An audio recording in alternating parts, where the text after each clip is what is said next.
ఓం శాంతి. ఓం శాంతి. ఓం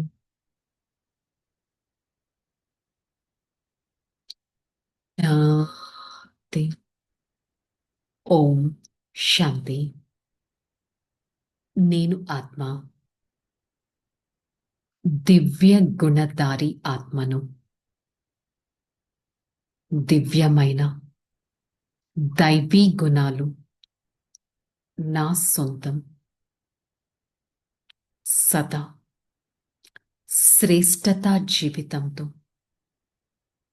శ్రేష్టమైన కార్యంతో అనుక్షణం ఉన్నతో ఉన్నతమైన దైవీ పదవి పొందటానికి ప్రయత్నిస్తూ ఈ క్షణం నా ప్రియమైన తండ్రి పరం ఆత్మ వారి సన్ముఖంలో ఈ జ్ఞాన మురళిని వింటున్నట్టు అనుభవం చేసుకుంటాను. ఓం శాంతి. ओम शांति। मुरली डेट 7/1/2026। आज का हेडिंग मीठे बच्चे, कभी भी अपने हाथ में लॉ नहीं उठाओ। यदि किसी की भूल हो तो बाबा को रिपोर्ट करो, बाप సావధాని దేగా. బాబా చెప్తున్నారు, మధురమైన పిల్లలు, మీ చేతిలో మీరు ఎప్పుడూ లాని తీసుకోకండి. ఎవరైనా బై ఎనీ ఛాన్స్ మిస్టేక్ చేస్తే అది వెంటనే బాబాకి రిపోర్ట్ చేసేసేయండి.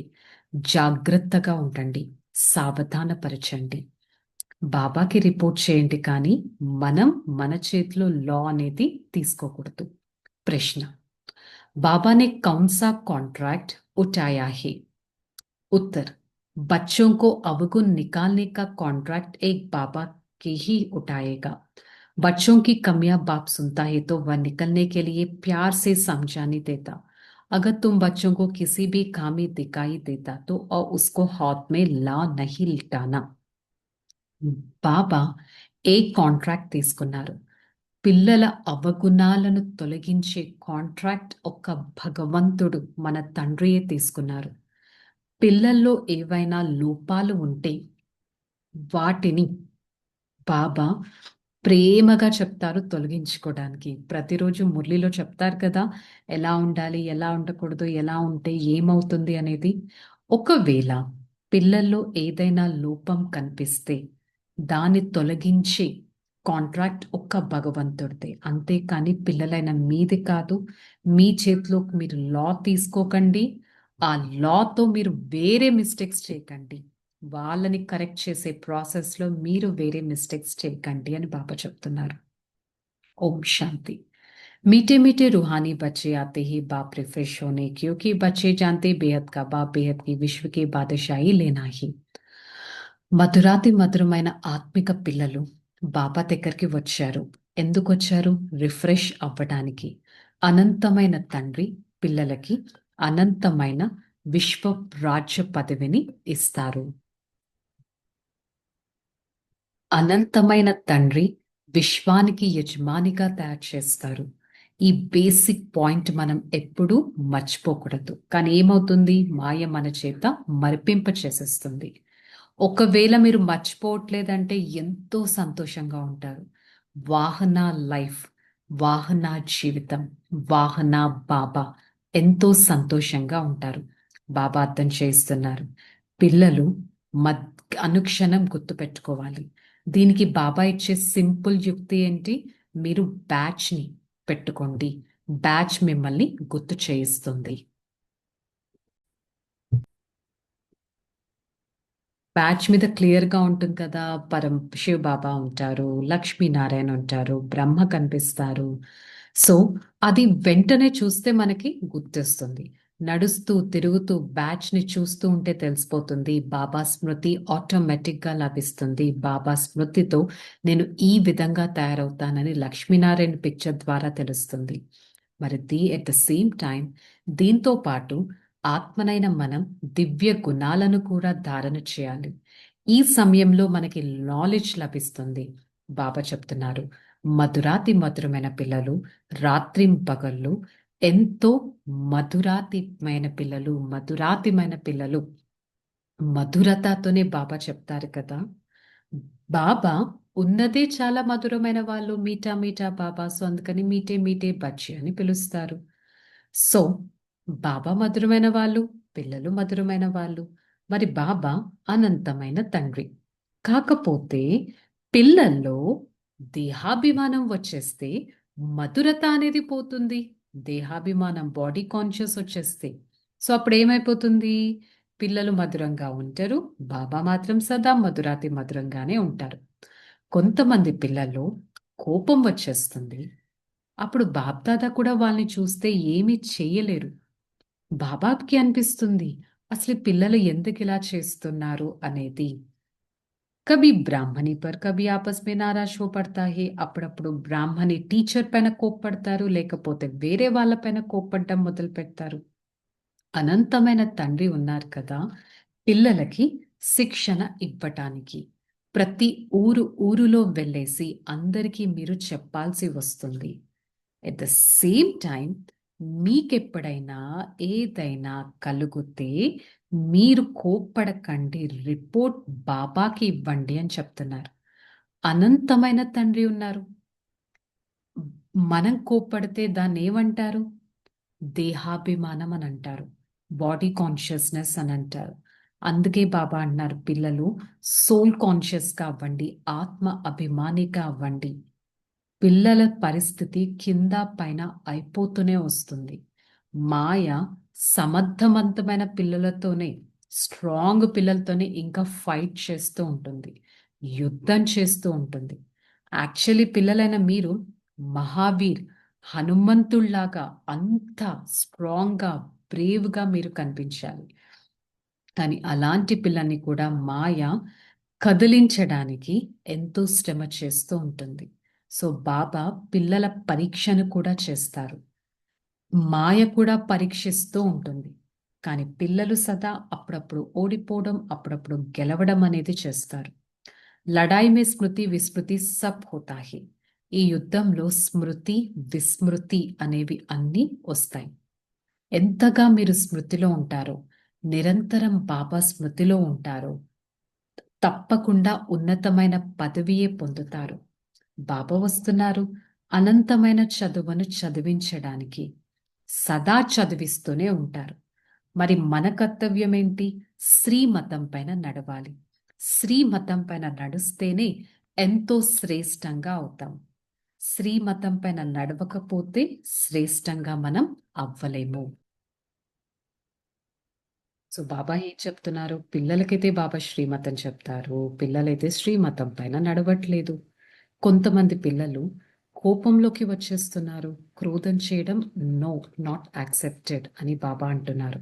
ఎవరైనా మిస్టేక్ చేస్తే మీరు రిపోర్ట్ బాబాకి ఇవ్వండి, అంతేకాని మీ చేతిలో లా తీసుకోకండి.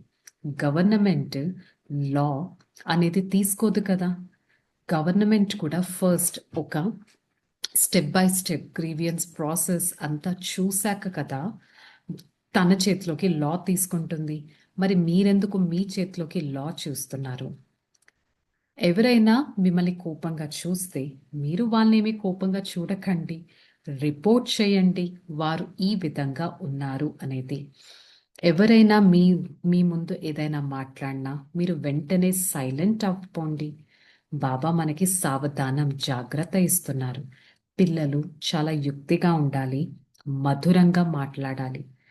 మధురత అనే శిక్షణ ఇక్కడ బాబా మనకి ఇవ్వడం జరిగింది.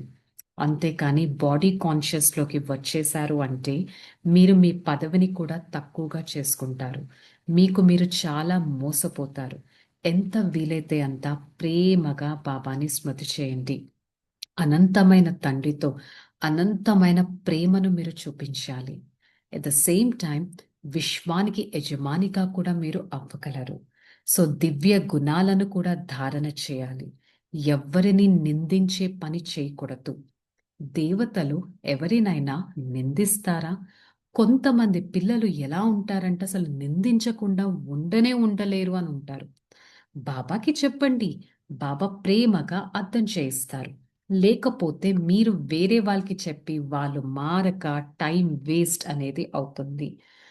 నిందించే వారి గురించి నిందించే నిందా కర్నే సే తో బాబాకు యాద్ కరో. నిందించడం కంటే బాబాని స్మృతి చేయండి. దాంట్లోనే మీకు లాభం అనేది ఉంది. కొంతమంది పిల్లలు బాగా వివాదాలు కూడా చేస్తూ ఉంటారు. కానీ పిల్లలైన మీరు చాలా జాగ్రత్తగా ఉండాలి. మన కోసం కొత్త ప్రపంచ స్థాపన జరుగుతుంది అంటే, మనకి కొత్త ప్రపంచం తప్ప ఇంకా వేరే విషయాల చింత ఎందుకుండాలి?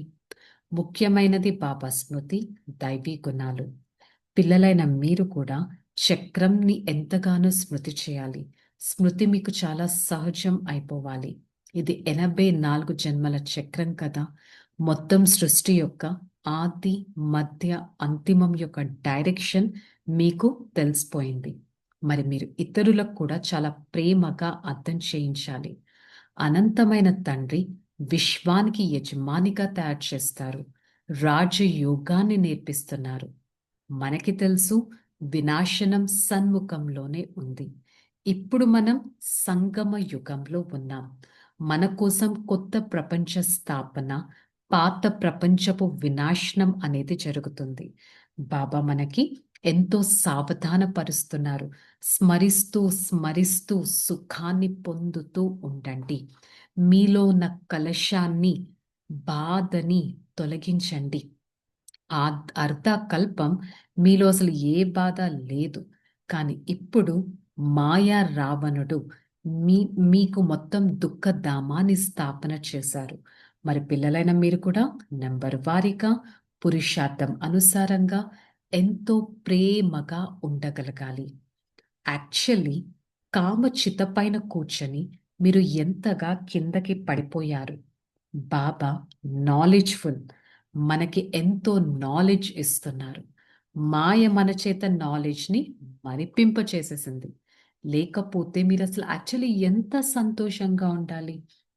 ప్రతిదినం మీ సంతోషపు పాదరసం పైకి ఎక్కాలి. అంత సంతోషాన్ని మీరు పొందాలి.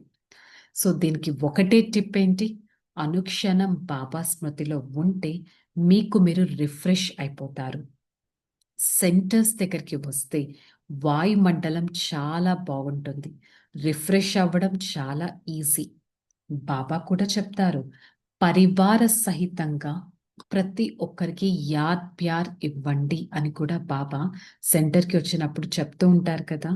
కానీ పిల్లల్ని చూస్తే బాబాకు కూడా చాలా ప్రేమ కలుగుతుంది. అట్ ద సేమ్ టైమ్ దయ కూడా కలుగుతుంది. ఈ పిల్లలసలు చదవనే చదవట్లేదు. ఇంక వీళ్ళు ఏం పదవి పొందుతారని బాధ కలుగుతుంది.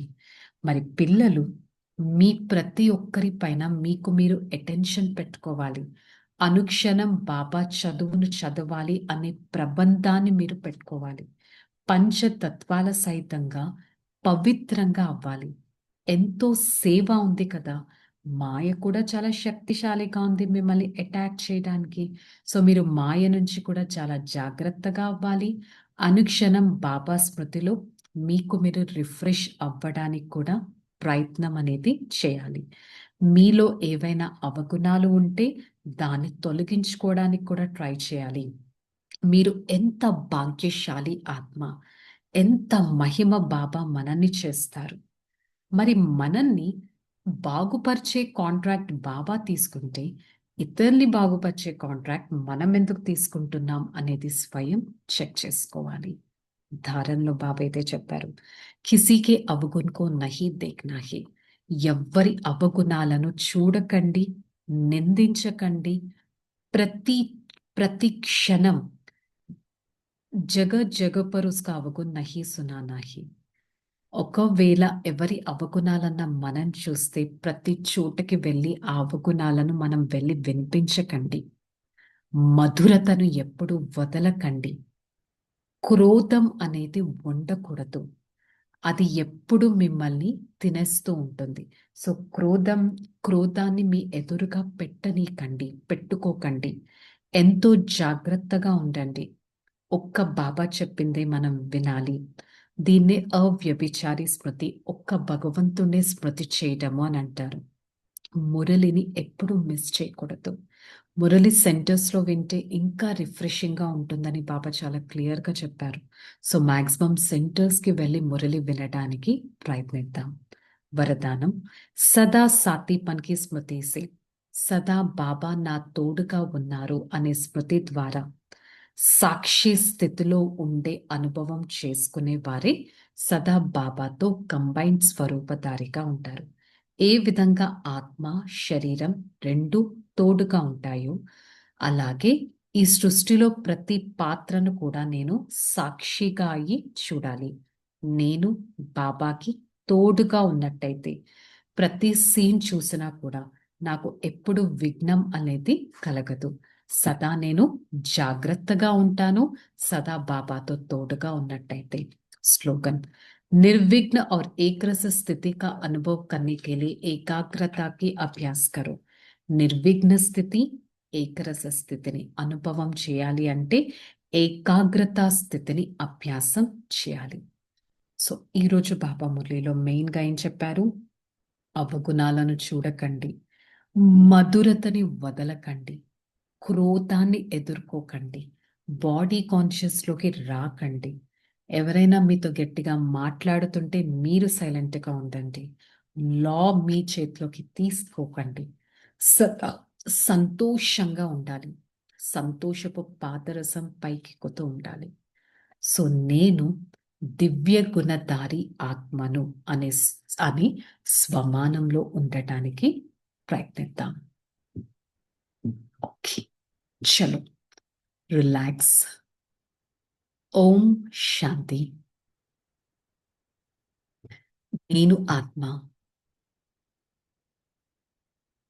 దివ్య గుణధారి ఆత్మను. నాలో ఎంతో దివ్య గుణాలు ఉన్నాయి. నాలోని దైవీ గుణాలు నలువైపులా వ్యాపింపచేస్తూ నేను ఆత్మ సదా దివ్య గుణధారి ఆత్మగా ప్రతి ఒక్కరిపైన ప్రకాశవంతమైన కిరణాలను కురిపిస్తూ పవిత్రత కిరణాలను కురిపిస్తూ పవిత్ర స్వమానధారి ఆత్మగా ఉంటాను. నాలోని పవిత్రత శక్తి నలువైపులా ప్రతి ఒక్క ఆత్మకి చేరుతున్నాయి. నాలోని సేవ యొక్క ఆశీర్వాదాలు నేను ప్రతి ఆత్మ పట్ల కురిపిస్తున్నాను. నేను పరమాత్మ సేవాదారి ఆత్మను, దివ్య గుణధారి ఆత్మను. ఎంతో శ్రేష్టమైన జీవితాన్ని అనుభవం చేసుకుంటూ శ్రేష్టత కిరణాలను నలువైపులా వ్యాపింపచేస్తూ స్థిరమైన ఆత్మగా, చైతన్యమైన ఆత్మగా, ఉన్నతమైన ఆత్మగా ఉంటాను. I, the soul, filled with divine qualities. Divinity is my original nature. I showcase the divinity through my face. I experience the divine virtues within me. The divinity of myself is reflecting into this atmosphere.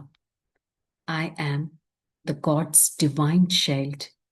Always try to experience the divine vibrations of myself. I, the soul, experience the highest authority of the Supreme Father.